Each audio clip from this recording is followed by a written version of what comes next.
Hi everyone नमस्कार केमती अच्छी आपण मैंने मु भी बहुत भल अच्छी आउ आज छाड़ खाई स्पेशल रे आम घरे आसी कंकड़ा जोटा कि राजनगर रु आसी तो आज हब गोटे कंकड़ा तरकारी रो भोजी बहुत दिन पर मु आज कंकड़ा तरकारी खाइबा को जाउची कारण मु कंकड़ा बोधे बहुत पूर्वरु खाइथि जेतलो मु छोट होइथिली मोर एबे जाके मन भी नाही कि केमतिया कंकड़ा तरकारी केमती लागे और केमती खाआंती तो आज बना होची बढ़िया मजा लगे आज कंकड़ा बच्छा देखा आ तरकारी तो बहुत टेस्टी लगे मु शुणी मोर तो टेस्ट मन ना तो देखा केमती लगुच आज आज मो जेजे ये देखुं कंकड़ा और कंकड़ार गोड़ बंधा तो मो जेजे माँ बसिक देखुं जेजे माँ माने मोर आई आ अजा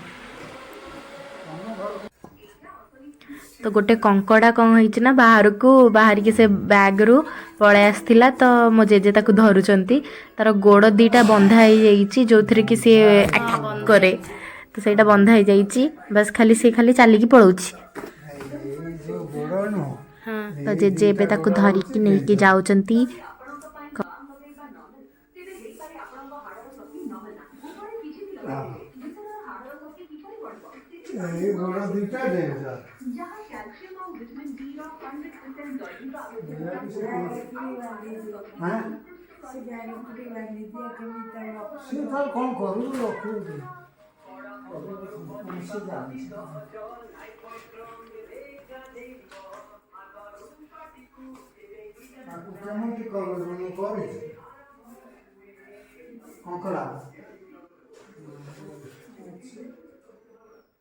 तो चलतु एबे आम जेजे को पचारदबा छाड़ खाईटा केमिति पालन करा जाए। खाईर द्वितीय दिन पूर्णिमा परदिन मंगलवार था छाड़ खाई जदि पालन हुए प्राय अधिकांश लोक मंगलवार आमिष खाती ना तेणु आज बुधवार सार्वजनीन छाड़ खाई हिसाब से समस्ते पालन करुँच कार्तिक मास आरंभ गोटे मास आमिषासी माने निरामिष खाती ठाकुर पाखु प्रत्येक दिन संध्या बेले जाती हविषाल करती तेणु मासक पर ओडिया मानकर प्रिय खाद्य आमिष आज है प्रथम दिन छाड़ खाईर तेणु से आनंद आग्रह बजार को जाई माछ चिंगुड़ी कंकड़ा जाए जे जार रुचि हिसाब से आनती आमे आज कंकड़ा मगेचु राजनगर बजार आमर जन बंधु पिला कंकड़ा 3 किलो आनी आमर आज छाड़ खाई रे कंकड़ार आमिष भोजन हम समस्ते आम परिवार समस्ते विशेषकर मो नातुणी नाती से माने आमिष को भारी भल पाती से माने आज आमिष खाई भूई भूई प्रशंसा करेंगे पेट पूरी खाइबे आनंद नाचिबे ये है आम परंपरा छाड़ खाई परंपरा जेजे तुमको आसे जो कंकड़ा तरकारी रोसई करी हाँ हाँ मत तरकारी आसे केमी जानलो एमती आम बाहर बुलू चाकरी जीवन में बुलीचु करूँ खाइचु आ चाकरी जीवन में आम राजनगर 7 भाइया को जाइलु थे 96-98 मसीह से गाँव में आमको कंकड़ा प्रचुर कंकड़ा से मिले से गाँ ए समुद्र भितर लीन हो गला से बंगपटिया को उठी आसती से गाँ को आम 2 थर जाइचु से गाँव में जन आम बंधु थे पंचायत सेक्रेटरी पाखे रही कंकड़ा माछ समुद्र माछ प्रचुर हिसाब से 2 दिन रही आम खाई से समय आमर सांगसाथी मान सब विभिन्न जगार अच्छा तेणु से कथा मन पड़े आमर इतिहास मन पड़े आम केमी 7 भाइयार जाए चिंगुड़ी खाइलु चली चलिक 7 किलोमीटर लगेज धरिक जाइलु से समुद्र कूले कूले जाए से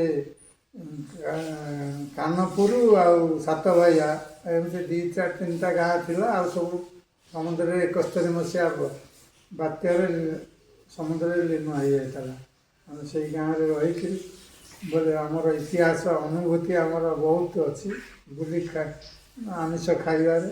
ଯେ ତମକୁ ଆଇଁଷ ଭିତରେ କୋଉଟା ପସନ୍ଦ କହିଲ? ଆମର ଆମିଷ ବିଷୟରେ ଆମର ହେଉଛି ଖାସି ମାଂସ, ଛେଳି ଖାସିଟି ସବୁଠାରୁ ମାନେ ମଟନ ପସନ୍ଦ। ହଁ ମଟନ, ଛେଳି ଖାସି ଭଲ। ତା ବ୍ୟତୀତ ଆମର ପିଲାଦିନେ ଆମେ ମେଣ୍ଢା ବେଶୀ ଆଗେ ମିଳୁଥିଲା। ମେଣ୍ଢା ଖାଉଥିଲ? ମେଣ୍ଢା ମାଂସ ଆମେ ବେଶୀ ଖାଉ। ପ୍ରତି ଗାଁରେ ମେଣ୍ଢା ରଖନ୍ତି, ମେଣ୍ଢାକୁ ମାରିବେ, ତାକୁ କାଟିକିରି ଭାଗ ଭାଗ କରିଦେବେ। 20 ଜଣ ହେଲେ 20 ଭାଗ ହେଲା। କିଲୋଟି ପାହା ଓଜନ ନଥିଲା, 50 ଟଙ୍କା ଦେଇ କିଣି ଆଣିଲେ, ତାକୁ 20 ଭାଗ କରିଦେଲେ, ଖାଇଲେ ସମସ୍ତେ। ଏଇଭଳିଆ ଆମର ସବୁ ବାଲ୍ୟ ଜୀବନ କଟିଛି। ପ୍ରଚୁର କୁକୁଡ଼ା ସବୁ ଗାଁରେ ଦେଶୀ କୁକୁଡ଼ା ମିଳୁଥିଲା। ଆମେ 2 ଟଙ୍କା 3 ଟଙ୍କାରେ କୁକୁଡ଼ା ଗଞ୍ଜା କିଣି ଖାଇଛୁ। ସେତେବେଳେ ବଜାର ଦର ଏମିତି ନଥିଲା। ଅଣ୍ଡା ଯାହାକୁ ଯେତେ ଗାଁରେ ମିଳୁଥିଲା। ଗାଡ଼ି ମଟର ସୁବିଧା ନଥିଲା। ସମସ୍ତେ ଯେଉଁଠି ଯାହା ପ୍ରଡ଼କ୍ଟ ବାହାରିଲା ଗାଁରେ ସେଇମାନେ ଖାଉଥିଲେ। ଆଉ ଏବେ ହେଲା ଗାଡ଼ି ସୁବିଧା ହେଇଗଲା, ଟ୍ରାନ୍ସପୋର୍ଟ ହେଇଗଲା, ଫିସେରୀ ସବୁ ଖୋଲିଗଲା, ତେଣୁ କଲିକତା ପଳାଉଛି, ଅନ୍ୟ ଜାଗାକୁ ପଳାଉଛି। ନହେଲେ ଆଗେ ସବୁ ଦେଶୀୟ ଜିନିଷ। ଆହୁରି ପିଲାଦିନର ଅନୁଭୂତି କଥା କହୁଛେ, ଆମ ଘର ମାର୍ଶାଘାଇ ଏରିଆରେ, ଜମ୍ବୁ ଏରିଆରୁ ଇଲିଶି ମାଛ ଲୋକ ଭାରରେ ଆଣିକିରି ସକାଳ 10ଟା ଭିତରେ ବିକୁଥିଲେ। ବଜାର ନଥିଲା ସେତେବେଳେ। ସେ ଯେଉଁ ଇଲିଶି ଏବେ ଯେଉଁ ଦୁର୍ମୂଲ୍ୟ ଏଇକ୍ଷଣା 2000 1500, ସେତେବେଳେ ଟଙ୍କା 2 ଟଙ୍କା କିଲୋ ତ ନଥିଲା, ସେର ଥିଲା। ସେରରେ ମିଳୁଥିଲା। ସମସ୍ତେ ଖାଆନ୍ତି ଇଲିଶି ମାଛ। ଏବେ ସବୁ ଦୁର୍ମୂଲ୍ୟ ହେଇଗଲା, କମ୍ୟୁନିକେସନ୍ ସୁବିଧା ହେଇଗଲା, ବାହାରକୁ ସବୁ ପଳାଉଛି, ଯେଉଁଟାକି ଆମ ଅଞ୍ଚଳ ଲୋକ ସେ ଜିନିଷ ପାଇବାକୁ ଆଉ ମିଳୁନି ତ, ପାଇବେ ତ। ଇଏ ହେଲା ଆମର ଜୀବନଶୈଳୀ। ପ୍ରଚୁର କଦଳୀ, ଦେଶୀ କଦଳୀ ମିଳୁଥିଲା, ଖାଉଥିଲୁ। ପୋଖରୀରେ ମାଛ ଛାଁ ଛାଁ ମିଳୁଥିଲେ, କଉ, ମାଗୁର, ଶେଉଳ, ଦେଶୀ ମାଛ, ଯେଉଁଟାକି ରକ୍ତୀୟ ମାଛ। କିଛି ଖାଦ୍ୟ ତାଙ୍କର ନାହିଁ, ଦେଶୀୟ ଖାଦ୍ୟ ଖାଇକିରି, ଘାସ ଖାଇକିରି ସେ ମାଛ ବଢ଼ୁଥିଲେ। ଶରୀର ପାଇଁ ସୁସ୍ଥ ଥିଲା ସେ। ମାଗୁର ଗୋଟା ମାଛ, ଶରୀର ପାଇଁ ଡାକ୍ତର କହନ୍ତି ସୁସ୍ଥ। ମାଗୁର, ଆଉ ଗୋଟେ ମାଛ ହେଲା ଶିଙ୍ଗି, କଉ, ଇଏ ହେଉଛି ରୋଗୀଙ୍କର ଖାଦ୍ୟ। ସେ ଜିନିଷ ବର୍ତ୍ତମାନ ଆଉ ମିଳୁନି। ସବୁ ଜାଗାରେ ସାର ବ୍ୟବହାର ହେଲା, ଚାଷ ଜମିରେ ସାର ଔଷଧ ପଡ଼ିବାରୁ ସେ ମାଛ, ଦେଶୀୟ ମାଛ ଆଉ ପ୍ରାୟ ମିଳୁନି କହିଲେ ଚଳେ। ଆଉ ଯେଉଁଗୁଡ଼ା ହାଇବ୍ରିଡ଼ ଆକାରରେ କରାଯାଉଛି, ସେ ମାଛର କିଛି ଶରୀର ପ୍ରତି ବରଂ କ୍ଷତିକାରକ, ଲାଭଦାୟକ ନୁହେଁ। ଖାଲି ପେଟ ପୋଷିବା ପାଇଁ ଖିଆ ହେଉଛି ହେଲା, କିନ୍ତୁ ସେ ଲାଭଦାୟକ ନୁହେଁ। ସେତେବେଳେ ଯେଉଁ ଚିଙ୍ଗୁଡ଼ି ମାଛ ହଉ, କଉ ମାଛ ହଉ, ଦେଶୀୟ ମାଛ, ଆଉ ତା ଦେହରେ ଭିଟାମିନ୍ ଥିଲା, ରୋଗ ପ୍ରତିଷେଧକ ଶକ୍ତି ଥିଲା ତା ଭିତରେ। ଏବେ ସେ ଜିନିଷ ନାହିଁ। ଏବେ ଯେଉଁ ରୋହି ଭାକୁର ଆମେ ବଜାରରୁ କିଣୁଛେ, ସେ ଇଞ୍ଜେକ୍ସନ୍ ଦିଆ ହେଇକି ବଢ଼ୁଛି। ସାର, ୟୁରିଆ ସାର ଛଡ଼ା ହେଉଛି ସେ ପୋଖରୀରେ। ଖାଦ୍ୟ ଦିଆହେଉଛି, ବଢ଼ା ହେଉଛି। ତ ହେଉଛି ଆମର ଶୈଳୀ, ଜୀବନଶୈଳୀ। ଆଉ ତମେ ପିଲାମାନେ ସେ ପୁରୁଣା କଥା ଶୁଣିଲେ ତମକୁ ବହୁତ ଖୁସି ଲାଗିବ। ଆଉ ସେ ଅନୁଭୂତି ତମ ଜୀବନଶୈଳୀ ଜିନିଷ ଆଉ ପାଇପାରିବ ନାହିଁ। ସବୁ ତ ହାଇବ୍ରିଡ଼ ହେଇଗଲା ଆଉ। ତ ଆଜି ଆମେ କଙ୍କଡ଼ା ଖାଉଛେ ତାହେଲେ। ଆଜି ଆମର କଙ୍କଡ଼ା ଝୋଳ ହବ, ଦେଶୀ କଙ୍କଡ଼ା। ଆଉ ଆସୁଛି ରାଜନଗରରୁ। ହଉ, ତାହେଲେ ଆମେ କଙ୍କଡ଼ା ଝୋଳ କରିକି ଆପଣଙ୍କୁ ଦେଖାଉଛୁ, ନା କ'ଣ ଜେଜେ? ହଁ, କଙ୍କଡ଼ା ଝୋଳ ଦେଖେଇବୁ ଆଉ, ଖାଇବେ ସବୁ ଆଉ। ଠିକ୍ ଅଛି। ଏବେ ଆଣ୍ଟିଙ୍କ ପାଖକୁ ଯାଇକି ଆମେ କଙ୍କଡ଼ା କେମିତି ଛଡ଼ା ହେଉଛି ସେଇଟା ଦେଖିବା। ହଁ, ଯା ଦେଖ।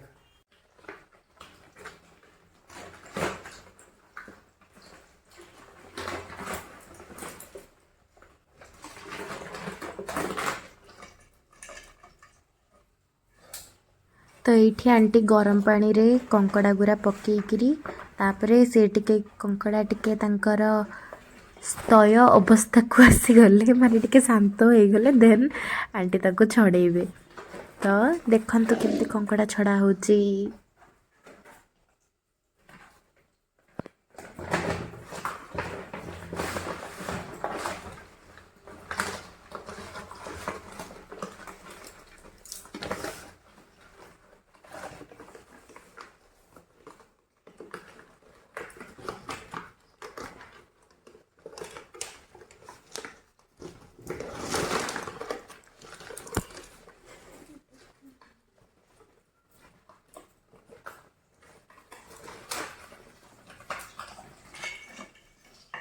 ଗରମ ପାଣି କରିଦେଉଛୁ ନା ମିଲି ଘର ସେ ଗରମ ପାଣି କରନ୍ତି ସେମିତି କଂସା ହେଇଛି।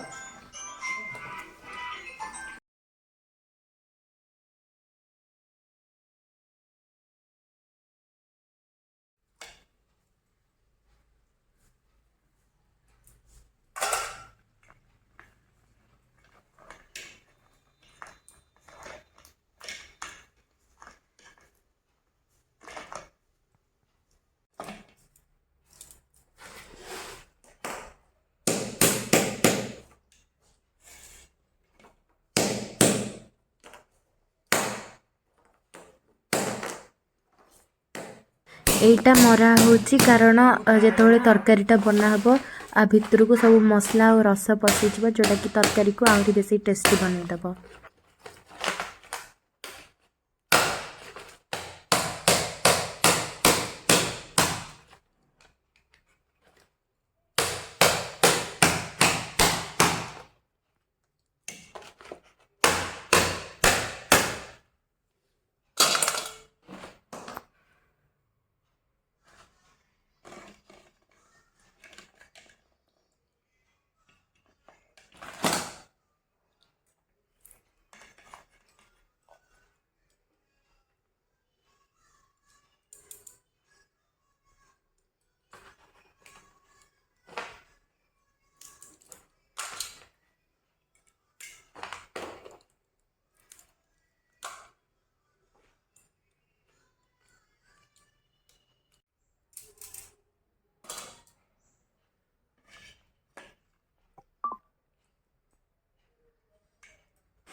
ତ ଏବେ କଙ୍କଡ଼ା ଛଡ଼ା ହେଇକି ପୁରା ପ୍ରସ୍ତୁତ ହେଇଗଲା ତରକାରୀ ବନେଇବା ପାଇଁକା।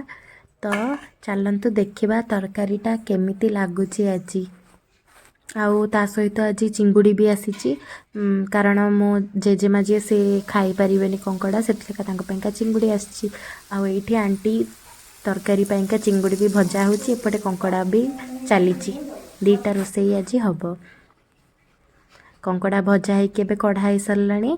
ତାପରେ ତରକାରୀଟା ହେଇଗଲେ ଆପଣମାନଙ୍କୁ ଦେଖାଉଛି। ଦେଖନ୍ତୁ ଏବେ ଆମ କଙ୍କଡ଼ା ତରକାରୀ ପୁରା ରେଡ଼ି ହେଇଯାଇଛି। ତ ଚାଲ ଜେଜେଙ୍କୁ ପଚାରିବା ତରକାରୀଟା କେମିତି ହେଇଛି ଆଜି ଟେଷ୍ଟରେ। ଜେଜ ଖାଇକି କହିଲ କେମିତିଆ ଲାଗୁଛି?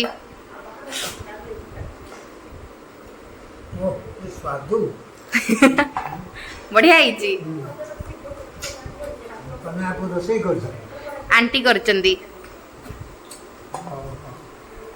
ହେଇଛି ତାହେଲେ ଛାଡ଼ ଖାଇଟା ଭଲ ହେଲା। ଖାଇ ଭଳି ହେଇଛି ଆଉ।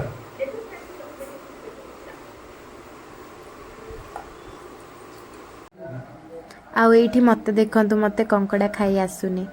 କେମିତି ଏଡ଼େ ବଡ଼ ଗୋଡ଼କୁ ମୁଁ ଖାଇବି ମୁଁ ଜାଣିପାରୁନି, ମୋତେ ବହୁତ କଷ୍ଟ। ତ ଆଜି ଆମ ଛାଡ଼ ଖାଇଟା ଏଇଭଳି ଗଲା। ତ ଆପଣମାନେ ବି ଜଣାନ୍ତୁ କେମିତି ଆପଣଙ୍କ ମାନଙ୍କର ଛାଡ଼ ଖାଇ ଯାଇଛି। ଆଜି ପାଇଁ ଏତିକି, ନମସ୍କାର।